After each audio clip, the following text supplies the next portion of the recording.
Hi friends, இந்த வீடியோவில் வந்து நம்ம என்ன பார்க்க போகிறோம் அப்படின்னு கேட்டிங்கன்னா, இப்போ வந்து கங்குவா திரைப்படத்தை பற்றி வந்து நிறைய பேர் வந்து பேசிகிட்டு இருக்காங்க. அந்த வகையில் வந்து இப்போ வந்து நம்மளோட ஆர்யாவும் வந்து கங்குவா திரைப்படத்தை பற்றி பேசியிருக்காங்க. இப்போ அந்த அந்த அந்த ஒரு விஷயம் வந்து இன்டர்நெட்டில் பயங்கரமான ட்ரெண்டிங்காக போயிட்டுருக்கு. நம்மளோட நவம்பர் 14ஆம் தேதி, அதாவது நாளைக்கு வந்து நம்மளோட கங்குவா திரைப்படத்தோட பிக்கஸ்ட் ரிலீஸ் இருக்குது. கிட்டத்தட்ட 10,000 ஸ்க்ரீனுக்கு மேலே ரிலீஸ் ஆகுது. அப்படின்றதுனால வந்து இந்த திரைப்படத்துக்கு எக்ஸ்பெக்டேஷன்ஸ் ரொம்ப ரொம்ப அதிகம் அப்படின்னு கண்டிப்பாக சொல்லி ஆகணும்.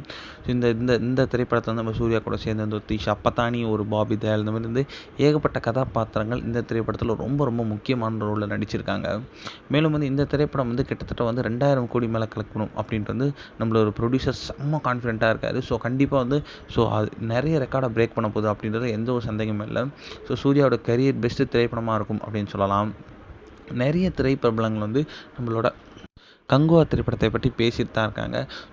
ஒரு ரஜினிகாந்த், ஒரு கமல், ஒரு சிம்பு, இந்த மாதிரி வந்து நிறைய பேர் வந்து பேசிகிட்டு இருக்காங்க. லேட்டஸ்ட்டாக இப்போ வந்து நியூஸ் பேப்பர் விக்னேஸ்வரன் வந்து அவரோட வாழ்த்து கூறியிருக்காரு. அந்த வகையில் வந்து நம்மளோட ஆர்யாவும் வந்து அவங்களோட வாழ்த்து கூறியிருக்காங்க. அதாவது கண்டிப்பாக வந்து இந்த திரைப்படம் வந்து ஷோர் பிளாக் பஸ்டர் ஆக போகுது அப்படின்னு எந்த ஒரு சந்தேகமும் இல்லை. Congratulation Suriya sir and director Siva sir and Gnanavel Raja brother.